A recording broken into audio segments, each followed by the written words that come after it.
Hai, good evening Harakers, welcome back. Ketemu lagi seperti biasa sama Rani Sutari setiap hari Kamis dari jam 9 sampai jam 11 malam.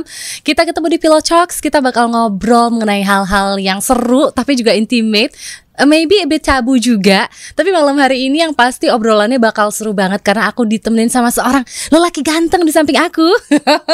But before that, aku pengen bilang terima kasih banyak dulu dong sama Swiss Berlin Hotel TB Simatupang yang malam hari ini sudah menyiapkan premier roomnya, dimana kita ngobrol-ngobrolnya jadi makin seru dan intimate lagi pastinya sama Mas Aji. Hai. Mas Aji Santoso Putro ini adalah seorang writer, iya, founder dari Santosa Mental Health Center, iya, dan juga pastinya praktisi kesehatan mental.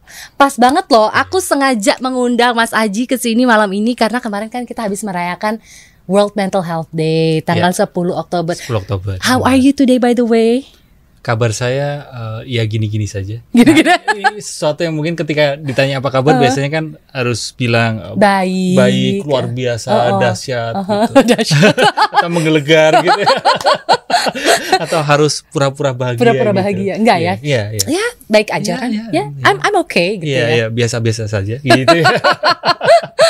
Waduh, ini baru juga opening udah langsung ada pelajaran pertama dari Mas Aji. Nggak apa-apa if you don't feel that okay, nggak apa-apa bilang biasa-biasa aja. It's okay to not be okay. Nah, kan.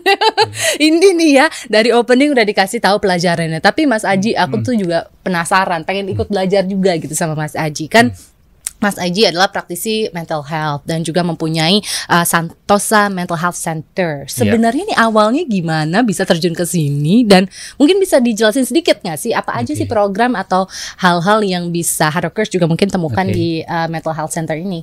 Oke, berarti saya jelasin kurang lebih 2 jam. Kelamaan ya. 2 menit boleh nggak? Jadi long story short, sebenarnya kan saya lulusan psikologi ya. Iya, oke. Jadi secara perkuliahan saya lulus psikologi UGM. Lalu beberapa tahun yang lalu, terutama waktu pandemi, setahun 2 tahun sebelum pandemi sebenarnya. Itu saya punya keresahan seperti ini. Kan banyak orang menyarankan untuk yuk ke psikolog, yuk ke psikiater gitu. Jadi setiap kali ada permasalahan mental, masalah kejiwaan, lalu disarankan ke psikolog, ke psikiater. Di mana itu adalah jalan konseling atau one on one, personal kan. Hanya saja ada satu permasalahan yang mungkin banyak orang nggak tahu, bahwa kalau semua orang yang punya masalah kejiwaan, masalah mental disarankan ke psikolog dan psikiater, jumlah psikolog psikiater di Indonesia itu masih kurang. Jadi sebenarnya secara praktisinya atau secara psikolognya aja sebenarnya kurang. Apalagi di Indonesia ini ternyata sebenarnya banyak banget juga yang mempunyai masalah kejiwaan atau mental health issue ya. Iya, sehingga kalau misal dikit-dikit ada masalah mental lalu ke psikolog psikiater, nanti akan jadi masalah baru lagi. Sehingga saya punya gagasan untuk bikin Santosa Mental Health Center ini lebih ke dari sisi literasi kesehatan mental. Jadi mengedukasi orang punya skill secara mandiri untuk merawat kesehatan mentalnya, sehingga kalau udah parah baru ke psikolog, ke psikiater. I see. Jadi ini kayak first stepnya kita get to know ourselves dulu, edukasi diri sendiri tentang kesehatan mental kita sendiri dulu ya Mas. Tepat sekali. Jadi Santosa Mental Health Center ini sederhananya atau singkatnya adalah ini sebuah ruang atau sebenarnya teman untuk belajar menyehatkan mental, belajar untuk merawat mental gitu. It's like a first aid ya. Iya, first aid kitnya lah ya. Iya, kalau fisik kan mungkin kita udah banyak tahu gitu, tapi secara mental, misal pertolongan pertama ketika patah hati apa? Banyak orang nggak tahu. Biasanya minum-minum kalau Harakers. Nggak boleh loh. Iya, atau pertolongan pertama ketika kecewa, ketika presentasi di kerjaan lalu tiba-tiba responnya nggak sesuai keinginan. Nah, itu seperti apa first aid-nya kan kita mungkin selama ini belum banyak yang tahu. Wow, benar juga sih ya. Sebenarnya gimana cara kita menghadapi situasi yang sehari-hari biasanya kita hadapin juga gitu. Kekecewaan pasti ada, namanya juga hidup. Nggak mungkin bahagia terus gitu kan. Tapi seberapa penting sih Mas Aji mental health ini gitu untuk kita semua gitu. Karena kan mungkin Harakers juga banyak akhir-akhir ini memang banyak gitu ya, sudah banyak informasi yang bisa kita cari gitu tentang mental health. Tapi how important it is for us gitu, emotional well-being dan mental health itu, what's the correlation? Kesehatan mental itu adalah bagian dari kesehatan secara utuh. Karena Kalau selama ini kan kita menganggap bahwa kesehatan fisik itu penting kan. Betul. Karena itu kayak permasalahan diri kita, permasalahan jiwa kita, permasalahan nyawa kita. Kalau kita sakit fisik secara parah, kita tidak bisa berfungsi baik sehari-hari. Betul. Demikian juga sebenarnya kesehatan mental. Karena kata health itu kalau ditelusuri secara bahasa, itu berasal dari Old Greek. Oke. Health, bahasa Yunani kuno ya. Ya, benar sekali. Dan itu ternyata relate dengan kata whole. It means health itu bicara tentang keutuhan, keseluruhan, bukan hanya fisik aja, betul, tapi juga menyangkut mental health. Gitu. Betul. Jadi begitulah betapa pentingnya kesehatan mental kita sebenarnya. Iya gitu. sih, tapi benar juga ya Mas Haji, kalau dipikir-pikir kita udah fisiknya udah sehat dan lain-lain, tapi sebenarnya secara mental kita bobrok gitu, atau kita nggak menyayangi diri kita atau menyembuhkan diri kita secara mental, ya percuma juga. Karena yang tadinya awalnya dari cuma masalah mental health, ujung-ujungnya jadi ke physical health juga, jadi munculnya jadi nggak bagus gitu. Benar sekali. Dan juga akhir-akhir ini banyak permasalahan, banyak hal terjadi yang mungkin bikin kita kok sampai sebegitunya kejadian di sosial media, kekerasan dan sebagainya, agresivitas. Betul. Dan itu semua pun juga sebenarnya kalau dilihat lebih mendalam, sumbernya adalah persoalan kesehatan mental. Wow. Ya kan? Aku agree sih. Iya. Dan juga ada anggapan gini kan biasanya. Udahlah yang penting kaya aja, pasti mentalnya sehat. Oh. Ada juga yang bilang seperti itu kan. Iya. Tapi kan kita juga memang benar ketika secara finansial nggak sehat akan memengaruhi kesehatan mental kita. Setuju kan? Betul. Tapi kalau finansial yang memang sudah maksudnya sangat sehat atau mapan banget, berlimpah, ternyata juga belum tentu sehat juga secara mental gitu kan. Banyak contoh orang-orang yang mungkin benar banget, sudah mapan banget tapi ternyata mentalnya juga nggak sehat. Betul, gitu. Masih juga sering membuli pasangan ya. Aduh, kemarin ada tuh yang kayak gitu ya. Iya. Mapan banget gitu, tapi ternyata membuli pasangannya. Benar sekali. Tapi Mas Haji, kita kan tadi udah ngomongin mengenai mental health. Aku setuju sih, memang yang namanya kesehatan mental itu penting karena memang itu secara keseluruhan harus benar-benar kita jaga selain kesehatan fisik gitu. Tapi apa hubungannya sih kesehatan mental sama emosi yang kita rasakan setiap hari? Karena ini menurutku kaitannya kan erat banget. Kita tiap hari dari bangun pagi aja sebenarnya udah tahu emosi kita tuh hari itu apakah akan senang atau kalau lagi sedih, lagi down gitu, lagi bete. Nah, ini hubungannya apa Mas Haji dengan emosi yang kita rasakan setiap hari? How does emotion work? Salah satu yang perlu kita pahami adalah kalau kita tidak terampil menyikapi emosi kita, maka kita akan berisiko punya masalah mental. Jadi seberapa terampil kita menyikapi emosi kita. Nah, sebenarnya emosi itu apa? Ada yang melihat seperti ini. Emotion, energy in motion. Yes. Ya, jadi itu sebuah energi yang bergerak dalam tubuh kita. Betul. Tapi juga bisa dipahami, emosi itu sebenarnya reaksi pikiran kita. Oh, benar juga. Jadi berasal dari otak kita sebenarnya. Jadi kalau kita ngomongin ilmu otak, ini nggak apa-apa ya, boleh dong. Nggak apa-apa ya. Jadi di otak kita itu ada sistem limbik. Sistem limbik ini di dalamnya ada amigdala, ada hipotalamus, hipokampus, dan banyak bagian di situ yang intinya sistem limbik ini bertanggung jawab atas regulasi emosi kita atau regulasi perasaan kita. Nah, kalau kita menyalahkan emosi kita, ya sebagai manusia akan terus ada emosi itu sebenarnya. Iya, karena kan emosi naik turun, akan ada tergantung dengan juga apa yang kita alami tiap hari. Benar sekali. Ya, jadi emosi ini sebenarnya reaksi tubuh kita. Dan bagian dari defense mechanism kita atau survival mode kita. Sehingga ketika kita mengalami satu kejadian, muncul emosi seperti ini. Kejadian yang lain, muncul emosi seperti ini. Atau misal kita bertemu dengan suatu hal yang berbahaya, muncul rasa takut. Nah, emosi itu menjadi alarm, menjadi kompas kita. Aku mesti menyelamatkan diri, aku mesti seperti ini, seperti itu. Nah, yang menjadi masalah kalau kita jadi berlebihan, hanyut, terseret oleh emosi kita. Nah, pantas tadi Mas Aji bilang paling penting adalah gimana caranya kita bisa meregulasi emosi, terampil mengetahui dulu emosinya apa. Nah, tapi gimana caranya Mas? Soalnya kan kadang udah tahu nih, wah aku dihadapi sebuah situasi yang tidak mengenakan atau tidak menyenangkan di tempat kerja misalnya. Emosilah muncul, aduh kesel sama bos, kesel sama teman-teman, kolega gitu kan. Tapi gimana masalahnya untuk bisa menjadi terampil? Ya kan, karena kan kita kadang-kadang terbawa pikiran dan perasaan jadinya emosi gitu, membuncah gitu. Kita manusia ini adalah makhluk yang emosional dibandingkan makhluk yang rasional. Oh gitu ya. Aku pikir selama ini kebalik loh. Aku pikir justru lebih rasional, enggak ya? Enggak. Jadi ya ini memang masih banyak orang yang wah aku itu rasional gitu. Bisa contoh memilih barang, beli barang di online shop gitu, ya kan beli gitu. Itu kan dorongan emosional sebenarnya. Impulsif ya. Selang beberapa hari barangnya udah datang, selang beberapa hari baru mikir. Ngapain ya gitu. Nggak butuh-butuh banget sebenarnya, tapi pengen. Termasuk dalam pasangan gitu juga. Waduh. Pasangan relasi juga sebenarnya memilih dia itu adalah dorongan emosional. Selang beberapa tahun setelah menikah, ngapain ya juga ya dulu milih dia gitu. Waduh, hati-hati nih Harokers kayak gini. Jadi yang manusia kita ini termasuk saya cenderung makhluk emosional. Sehingga kita sebenarnya perlu melatih diri kita supaya tidak mudah hanyut terseret oleh emosi tersebut. Mungkin istilahnya supaya tidak gampang baper. Emosi itu penting, tapi kalau kita jadi gampang baper, hanyut terseret, ya itu jadi banyak masalah hidup kita gitu. Betul. Jadi yang penting harus terampil dalam mengetahui si emosinya ini dulu ya, Mas Aji ya. Jadi kalau dari pendekatan saya pendekatan mindfulness kesadaran diri, ketika muncul emosi apapun itu, kita berlatih untuk menyadari emosi itu.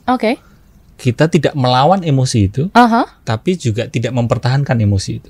Oh, jadi just let it flow ya. Jadi misalnya ada emosi yang datang, entah itu pikiran atau perasaan contoh sedih. Emosi apa? Contoh emosi mungkin sedih, bete, iya kan, habis ditinggal pasangan misalnya. Nah, emosi sedih itu kan kita judge sebagai emosi negatif. Iya, banyak yang bilang kan, lu ngapain sih bete-bete? Nggak usah lah bete-bete, udahlah sedih-sedih sama dia, cari yang lain gitu kan. Nah, kalau di mindfulness, emosi sedih yang dianggap negatif itu, kita berlatih untuk tidak melawan emosi sedih itu. Kita berlatih untuk embrace emosi sedih itu. Karena what you resist persist. Wow, what you resist persist. Ya juga sih ya. Ketika kita tambah melawan, justru dia malah tambah makin menambah rasanya. Iya, semakin kuat rasa sedih itu. Sebaliknya, ketika bicara emosi gembira, kecenderungan kita adalah ingin mempertahankan emosi gembira itu. Euforia. Ya, dan itu pun juga tidak sehat. Sehingga tidak melawan emosi negatif, tidak mempertahankan emosi positif. Ternyata salah satu kuncinya itu ya, tidak mempertahankan emosi positif, tidak melawan emosi negatif. Jadi benar-benar biarkan itu datang, di embrace, lalu setelah itu apa Mas Haji? Ketika kita hanya menyadari emosi itu, maka dia akan berlalu. Semuanya akan berlalu kan sebenarnya. Apapun yang muncul akan berlalu. Begitu pula emosi kita. Tapi ketika kita melawan atau mempertahankan, ya dia akan menguat malahan gitu. Wah, ini sebenarnya penting ya, Rockers, untuk tahu bahwa ini sebenarnya adalah si teknik mindfulness ya, Mas Haji ya. Ketika kita mengembrace emosi itu, apakah itu bahagia atau kesedihan, yang bisa dibilang ini emosi negatif atau ini emosi positif. Sebenarnya by the way, boleh nggak sih Mas Haji kayak gitu, kayaknya, oh aku lagi bete ini berarti aku lagi negatif thinking gitu. Nah itu kan berarti ada self judgment. Kita ngejudge pikiran kita, kita ngejudge perasaan kita sendiri ya. Saya ajak untuk mundur sedikit ya. Boleh. Jadi di pikiran kita secara fungsi ya, di obrolan ini ya. Sebenarnya kalau secara fungsi pikiran kan banyak banget. Ya, kalau kita obrolin ya nanti bisa berjam-jam episode ini. Jadi kalau dalam obrolan ini ada dua fungsi. Mind ini ada dua fungsi. Thinking and awareness. Jadi thinking mind and awareness mind. Bedanya apa nih Mas Haji? Thinking mind itu yang kita latih dari kecil. Pola asuh, pendidikan, di rumah, di sekolah kita diajarin untuk thinking, berpikir terus, ya. Termasuk melabelin, termasuk ngejudge, hanya mau yang nyenengin, nggak mau yang nyebelin. Itu thinking mind. Maka thinking mind ini pun juga disebut dengan egoic mind. Ego itu adalah hasil dari pikiran kita, si thinking mind ini. I see. Nah, supaya hidup kita berkurang masalahnya, termasuk bermasalah dengan emosi kita, kita perlu melatih sisi yang satunya, yaitu awareness mind. Oke. Kita berlatih hanya menyadari thought, hanya menyadari feeling. Jadi gambarannya kayak kita duduk di pinggir sungai. Arus sungai ini adalah arus pikiran kita. Arus sungai ini adalah arus perasaan kita. Jadi kalau kita duduk di pinggir arus sungai, ya dia mau pikirannya apapun, perasaannya apapun, kita tidak terpengaruh. Maka ketika kita melatih sisi awareness mind kita, kita melatih sisi mindfulness kita jadi sadar bahwa kita bukanlah pikiran kita bukanlah perasaan kita. I see. Wow, ini penting banget sih ya. Apalagi buat Harokers yang mungkin akhir-akhir ini Mas Aji banyak juga tuh yang bilang kan sedang ngetrend OVT, overthinking, anxiety. Mungkin karena ini kali munculnya Mas Aji ya. Karena harusnya emosi atau pikiran, ego tadi yang harusnya dibiarkan mengalir begitu saja. Kita hanya melihat atau mengobserve dari luar aja. Tapi kita terlalu terhanyut di dalamnya. Akhirnya jadilah overthinking and anxiety. Apakah benar begitu Mas Aji? Aku menyimpulkan sendiri loh Harokers ini. bahkan ini ya cukup banyak temen yang cerita ke saya malam hari itu ada waktu Indonesia bagian overthinking. Mungkin di atas jam 11 malam mungkin habis dengerin Pilotalk habis itu jadi OVT. jadi overthinking gitu. Itu kenapa? Karena badan kita sudah capek dan perhatian kita lebih mengarah ke pikiran kita dan kita merasa kok pikiran kok ramai banget ya gitu. Ketika seperti itu kita hanyut terseret pikiran kita. Jadilah itu yang disebut dengan overthinking. Jadi sebenarnya pikiran kita ini selalu ramai sebenarnya dari pagi sampai malam. Setiap saat. Si thinking mind tadi ya yang memang kita sudah dimasukin sama informasi setiap harinya dari kita lahir gitu ya. Benar sekali, itu akan terus ramai, akan terus cerewet lah thinking mind ini. Nah, hanya saja ketika malam, ketika badan capek, kita lebih memperhatikan si thinking mind ini dan kita merasa aku overthinking. Tapi sebenarnya kalau kita berlatih awareness mind atau berlatih mindfulness, ya si thinking mind ini secerewet apapun, seover apapun, kita kan berlatih untuk berjarak dengan pikiran tersebut. I see. Jadi salah satu pelajarannya dari awareness mind adalah melihat thinking mind dengan sebuah jarak tertentu. Benar sekali. Biar kayak kita misal terseret gitu seperti maksud Mas Aji. Kita ada mic di depannya. Kan kita menyadari mic ini dan kita bukanlah apa yang kita lihat. Kita bukanlah apa yang kita sadari. Demikian juga ketika kita menyadari pikiran kita, menyadari perasaan kita jadi ada distance dengan apa yang kita sadari dan kita menjadi tidak mudah hanyut terseret oleh pikiran itu. Maka di sisi awareness mind, di sisi latihan mindfulness, supaya tidak overthinking, kita berlatih untuk menjadi witness. Witness terhadap pikiran kita. Kita hanya menyaksikan pikiran dan perasaan kita. Tetap ramai pikirannya, tapi kita tidak terlibat di dalamnya gitu. Kita tidak hanya terseret oleh pikiran itu. Paham. Secara konsep aku sangat mengerti Mas Aji, tapi pada prakteknya belum tentu kita bisa melakukan. Ini ada contoh kasus nggak sih? Atau mungkin tips and trick deh dari Mas Aji. Gimana solusinya? Kayak tadi Mas Aji bilang banyak nih yang akhir-akhir ini anxiety, overthinking, mungkin apalagi setelah pandemi ya kita punya banyak waktu untuk menelaah diri sendiri, pikiran kita sendiri dan lain-lain.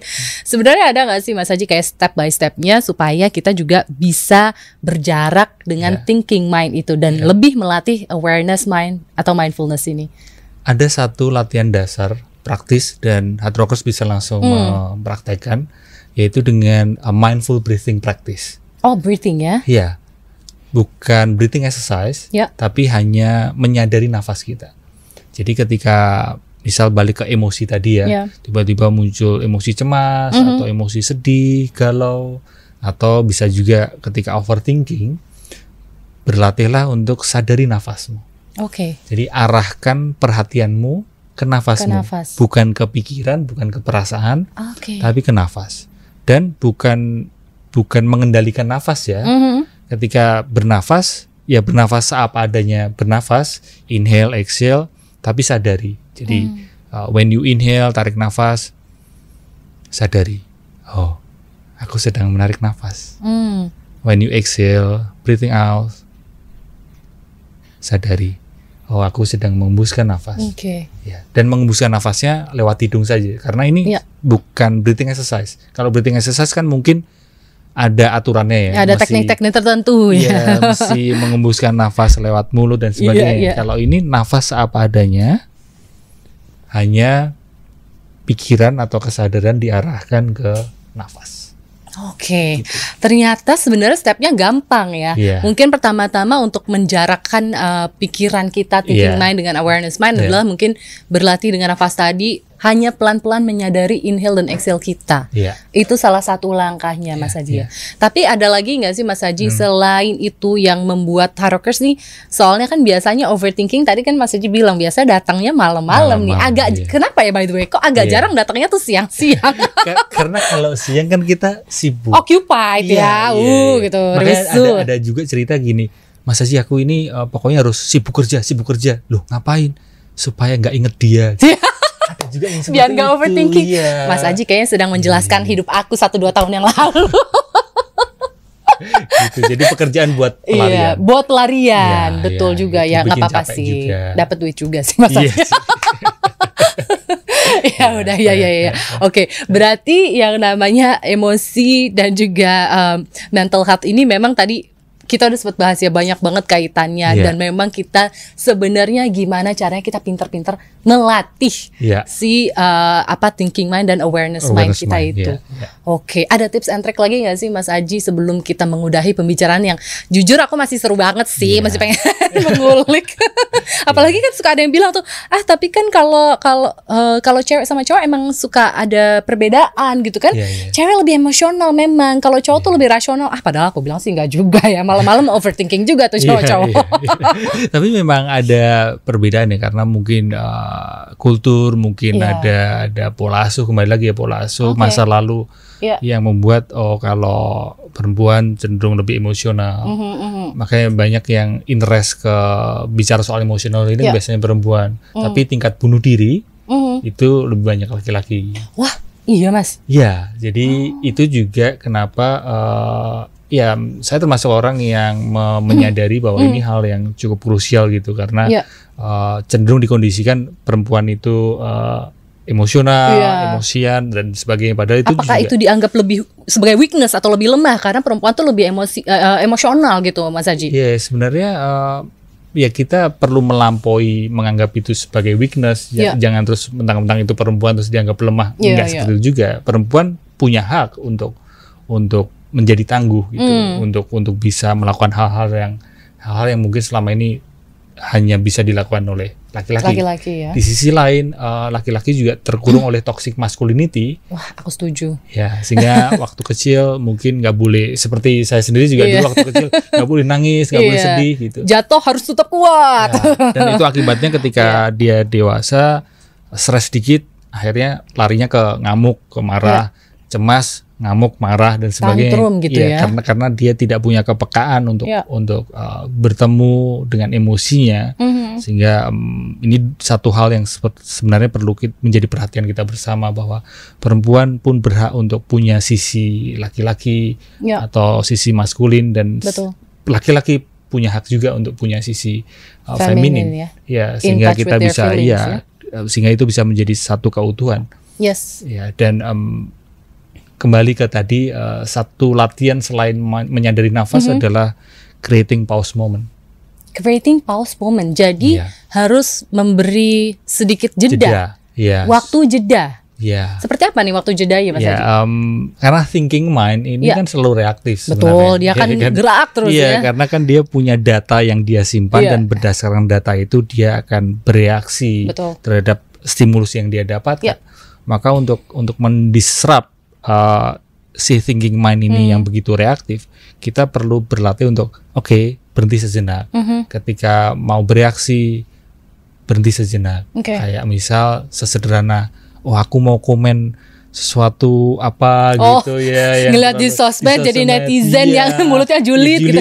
Tunggu dulu sebelum menjulit, tahan dulu gitu. Sesederhana itu. Atau misal mau beli sesuatu impulsif buying, berhenti sejenak gitu. Sehingga ketika kita mampu creating pause moment, jeda-jeda kecil, di sela-sela rutinitas sehari-hari kita akan melatih awareness mind kita. Oke, jadi sebenarnya pause moment ini atau jeda waktu yang kita berikan ke diri kita sendiri sebenarnya justru dilakukannya emang setiap hari ya Mas Aji, bukan kayak ya sekitar beberapa hari sekali atau seminggu sekali, enggak ya, justru dilatih setiap hari sebelum bereaksi. Benar sekali kan. Diam dulu. Iya, gitu kayak ada anggapan udahlah pokoknya sebulan ini reaktif, lalu bulan depan healing, liburan, ya kan? Kita perlu memahami bahwa creating pause moment itu bisa sebaiknya justru in daily life, bukan terus seperti periode yang sebulan ini gas, lalu rem. Justru dicoba di kegiatan kita sehari-hari itu setiap ada stimulus gitu, entah itu bentuknya reaksi dari orang lain, entah kita baca berita atau apapun itu, justru kita kayak take a step back dulu dan berpikir dulu biar lebih jernih gitu kan ya Mas Aji. Sehingga reaksi kita menjadi respon. Karena kalau reaksi kan cenderung gercep, cenderung satset gitu, cenderung cepet gitu kan. Ketika ada pause moment, maka kita akan lebih bijak memilih respon yang sebaiknya kita ambil, bukan hanya sikap tindakan tapi juga perkataan. Barangkali ketika kita reaktif, perkataan kita bisa cenderung menyakiti orang lain. Maka pentingnya pause moment, berhenti sejenak. Di sosial media atau mungkin ketika makan, sebelum melakukan apapun, sebelum melakukan sesuatu, alangkah baiknya ada pause moment. Dan ini kalau dikaitkan dengan malam hari, ya kalau overthinking gitu. Kalau kita sudah terlatih untuk creating a pause moment, maka malam hari aku overthinking, udahlah besok aja lah dipikirin, tidur dulu aja. Gitu. Oh iya benar juga ya. Jadinya akhirnya malah kita secara emosional atau mental kayak mempersiapkan diri juga untuk benar-benar istirahat gitu, untuk tidur beneran gitu ya. Karena istirahat ini kan di hustle culture ya sekarang. Betul. Ini ya, di manusia modern kan menganggap istirahat itu bahkan berdosa gitu. Benar. Kayaknya kalau tidur 7-8 jam tuh lo terlalu berlebihan deh. Cukup lah tidur 4-5 jam aja. Iya, dan itu sebuah kondisi yang tidak sehat, baik secara untuk fisik kita maupun untuk mental kita. Kita perlu melihat bahwa istirahat ini adalah bagian dari bekerja sebenarnya. Oh, that's true. Actually, kalau kita istirahatnya benar-benar full dan baik, recovery-nya, justru kita lebih optimal lagi besok bekerjanya. Lebih produktif lagi kerjanya. Seperti itu. Jadi mari kita, ini saran saya ya, saya belajar untuk mengapresiasi istirahat. Ya, Harokers, jadi intinya buat lu yang mungkin saat ini masih ada OVT malam-malam, nggak apa-apa juga sebenarnya, tapi yang penting di observe aja, ambil jarak supaya thinking mind ini bisa lebih jadi awareness mind kan, selalu mindful kalau kata Mas Aji. Aduh, ini Mas Aji, thank you banget udah mau ngobrol-ngobrol sama aku. Kayaknya waktunya nih kurang cukup nih. Kalau gitu kita ketemu lagi minggu depan gimana? Oke. Kita bakal ngebahas hal yang lebih seru lagi pastinya minggu depan sama Mas Aji Santoso Putro, dan pastinya Pillow Talks with Rani Sutari sudah harus selesai di sini, Harokers, tapi tenang aja nggak apa-apa. Minggu depan kita akan kembali sama Mas Aji lagi, masih juga di Swiss Bell in TBC Matupang yang udah minjemin premier roomnya yang super duper cozy ya Mas Aji ya.